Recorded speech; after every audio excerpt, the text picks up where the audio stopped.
the home of the Chiefs. That's right, everybody. We have our Chiefs mock draft here, rounds 1 through 3. Could not be more pumped, as you can tell. Kind of a Kansas City fan, so excited to give my take here on the upcoming draft. Chase, semi-Chiefs fan, we kind of lost him over to the Packers, but we'll still have him. When the Chiefs are doing good, he's on our team, right, Chase? Absolutely. Big Pat Mahomes fan over here. All righty. Super excited, guys, to go ahead and dive in and kind of give you our thoughts on what the Chiefs can do to get better and to maintain their status as the best team in the NFL. See if they can repeat as champions. We'll see how we can help them get better. But first, before we get started with the draft, let's go ahead and get a pre-draft preview. Chase? Yep, absolutely. So the Chiefs had an active offseason. They lost left tackle Orlando Brown and right tackle Andrew Wiley. They lost wide receivers Juju Smith-Schuster and wide receiver Mecole Hardman. They lost starting safety Juan Thornhill, starting defensive end Frank Clark, and running back Jerick McKinnon. They did make up for it in some of the signings in the offseason. They grabbed a left tackle, we think Jawan Taylor, and then a safety Mike Edwards, along with inside linebacker Drew Tranquill. A lot of interesting pieces here moving. Losing Frank Clark is going to be a big one. Definitely kind of hit or miss during the regular season, but when the playoffs came around, he turned it on. And honestly, that's when it matters. Yeah. When the playoffs are on, if you can turn it on, that's when it matters. So we'll see what happens there. So definitely looking to think replace him, but kind of based on those additions and stuff like that, Chase, what do you think would be the Chiefs' biggest draft needs? I think, I've got here for a first round, they're looking at edge, wide receiver, offensive tackle, depending on how the board slides. The second round, with the pool of players, you're looking more cornerback, maybe reach for a wide receiver, but still offensive tackle. And by that third round, you have to have a tackle selected and you have to have an edge. I'd put in safety as a concern there, maybe tight end to groom another one under Kelsey. Those are my draft needs for the first 3 rounds. Yeah, I pretty much sum. I think edge and offensive tackle are the biggest need, and then wide receiver within the first 3 rounds as well. Obviously, losing Juju Smith-Schuster, he wasn't necessarily the wide receiver one, but we definitely lack depth at that position, especially when we're talking about the likes of Kadarius Toney, who is fantastic but does have an injury history.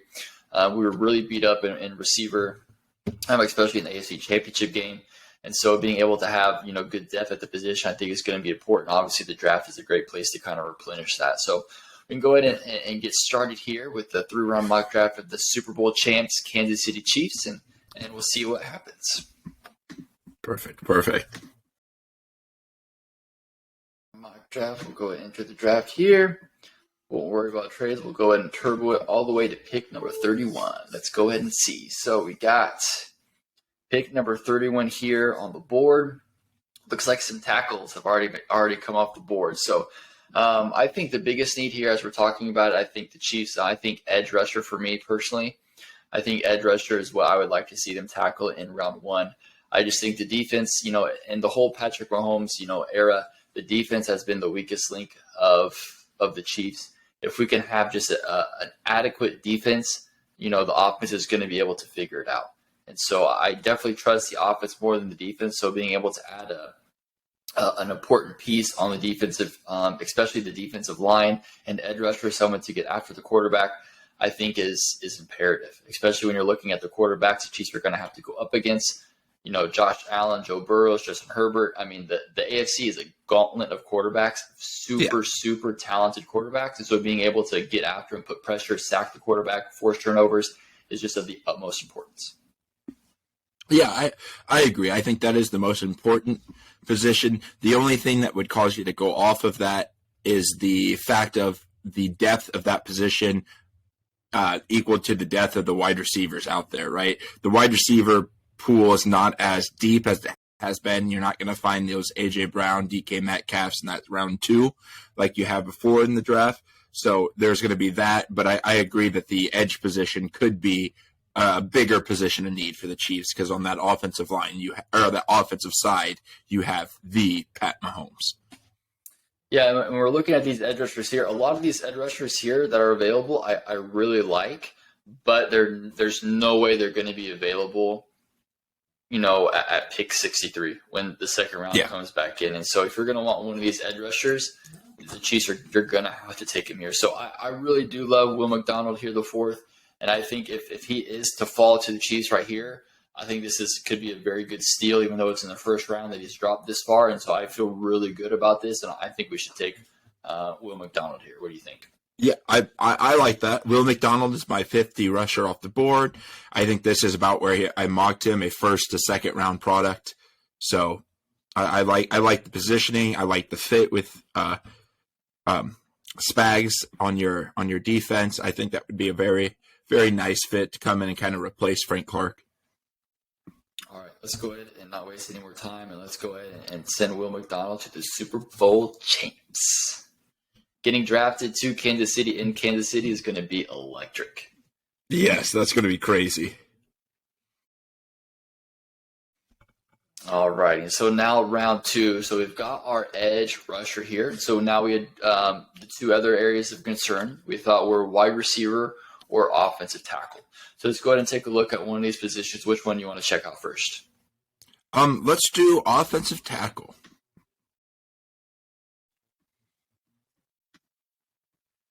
Here we got our offensive tackle shaping up. So it's interesting with offensive tackle because we do have Jawan Taylor, who's typically a right tackle. It sounds like they're planning on moving him over to left tackle. So the right tackle option is going to be up there. We do have a couple pieces there in recent drafts that we've invested in that position. Lucas Niang, Darius Kennard.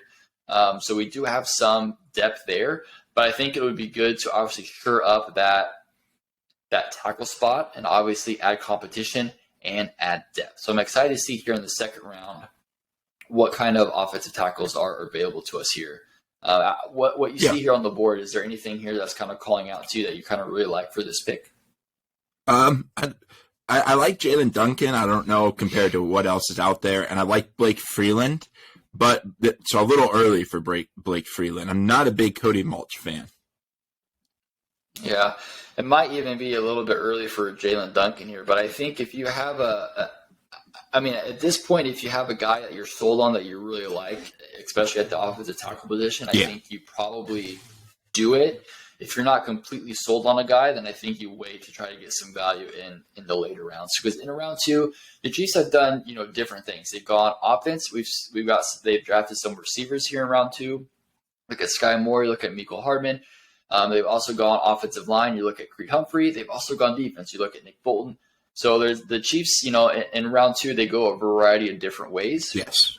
And so it's not like a sure thing either way. Let's take a look at the wide receivers here just to kind of see what the wide receiver on the draft board here looks like. Typically kind of what we've seen when we've been doing these mocks. So these are typically the receivers that are here in round two. Typically, they're also available in round three. Obviously, this isn't exactly how the real draft is going to go. But when we're looking at here the value at wide receiver versus offensive tackle, I think I feel more comfortable taking a wide receiver here. What do you think? I agree. There's one wide receiver there that kind of screams out to me over all of the offensive tackles that we looked at. That would be Nathaniel. The same people. Yeah, Nathaniel Dell. Yeah, I agree. Out of Houston, I really enjoyed watching him play. He was a touchdown scoring machine. I mean, you look at that, 1,400 yards, 17 touchdowns. He was a baller, and he's played consistently well. You look at his 2021 season, you look at his 2022 season. I mean, consistent play, and he's gotten better, right? Year after year, he's gotten better. He's trended upwards. And so you put him in offense with Andy Reid and with Patrick Mahomes, and honestly, the sky's the limit. So I feel really good about this pick. I would prefer if, some miracle of Jalen Hyatt could fall to the Chiefs here at this point to take him. But I don't think that's going to happen. I think more logically, Nathaniel Dell's going to be the pick here. I'm really excited about this pick. I think we go ahead and take Dell here. Yeah, and I think Tank Dell's kind of that mold that they like to groom down there in Kansas City, right? The Tyreek Hill without, not as fast as Tyreek Hill, but the more Mecole Hardman, right? More the gadget player that they can have run the all the routes, right? That's someone that Tank Dell is going to be, right? He's going to be able to be that gadget player, but he's also going to be able, his release is good enough. He can run almost any route in the route tree that Andy needs, which will be a huge weapon in Andy's hat. Yes, and you already know he's dialing stuff up this offseason. I don't think he ever sleeps. I think he just eats, sleeps, and dreams football 24/7. That's what I love about him. He's, he's like 60-something. Like, he just loves football. I can't get enough of it. I love that in my coach. So let's go ahead and take Nathaniel Dell here. Emphasis on the he loves a good I love it. So let's go ahead and take Nathaniel Dell here. Don't need to discuss that anymore. So, and now here with our pick number 3, we can go ahead and take a look at the offensive tackles to see kind of where the tackles here lie. And here we go. So 2 of those 3 tackles are now off the board. So now we're looking at some value here. Such as Tyler Steen, Luca Haggard. Looks like there's as far as the PFF rankings go, there's a pretty big gap here. Obviously, any Alabama player is going to get more looked at than other people. So let's go ahead and take a look at Tyler Steen here.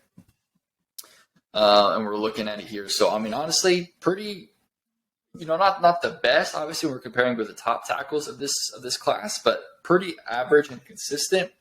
Only gave up, 2 sacks, 2 hits, 19 hurries last year, which is pretty solid. If you can ask, any lineman, if that could be their stats for the season, that's a fantastic season. Yeah, no, I agree. Very, very solid player. That's kind of what comes to mind when Tyler Steen. You're not getting this Trent Williams of a left tackle, but you're not getting Eric Flowers either, right? He's a very solid, capable starting tackle that I could see playing in this league for a while. And you look at, obviously the Chiefs are passing the ball 9 times out of 10, right? So obviously when we're looking at offensive line, we got to look at their pass block grades. As we see here, a 74.4 pass block grade, where you look at that is on the higher tier of the offensive tackles in this year's draft. So he does well passing the ball, and then he does okay, rushing the ball a little bit running the ball towards the middle there. But you like the run block. Yeah. So and like you said, Andy Reid's going to have Pat Mahomes throwing the ball more than you guys are handing it off and running it behind the line of scrimmage. So that that's something that if he's already decent at, and he's more than decent with the 74 grade, that he can improve on the run blocking grade as the game goes on. So yeah. And honestly, the offensive line coach, Andy Heck for the Chiefs, is a phenomenal coach. So I trust him to be able to get in there and and train him up. And plus, it's something where he doesn't have to come in and start right away. He'll have time to sit and work, obviously compete for that job. We'll see what happens. But it's not somebody that's going to have to plug in and play right away. So there's time for him to learn and to grow.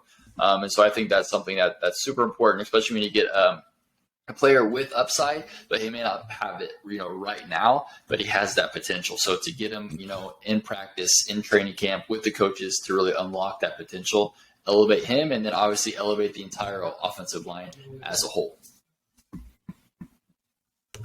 Yeah, no, I'm pretty happy about this pick if I'm the Kansas City Chiefs, right? If he's still there, pick day 3, one of my biggest needs, right? Besides what we've already drafted, probably the 3rd to maybe 2nd biggest need next to wide receiver, except just the value is different. So I'd be pretty ecstatic if I was Coach Andy on draft night. And then just out of curiosity, I'm curious to kind of see some defensive players here. So I just want to take a look here real quick at the interior. So let's see, nothing really screaming out to me here with any of these players. No.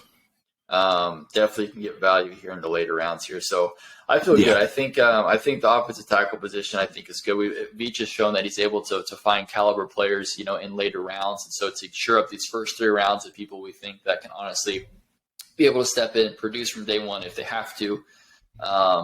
Obviously with Tyler Steen, practice and get a little bit more, familiar with the Chiefs style of offense and kind of how it goes. But luckily for Steen though, Bryce Young and Mahomes have the kind of a similar play style where they break out of the pocket and create plays on the run. So he's used to blocking for a quarterback like that. So that's kind of what's drawing me the most to him is he he's very familiar with keeping the play alive and having your quarterback run around and make plays happen. So I think, and that's a very underrated aspect of his game, right? I wouldn't have thought of that right off the top of my head. That Mahomes does tend to do the Russell Wilson thing, where he extends the play beyond the play, and you have a tight or offensive tackle that's already used to that would be phenomenal. Yeah, so I think we go ahead and take Tyler Steen here with our third pick. Absolutely. And close out this mock draft.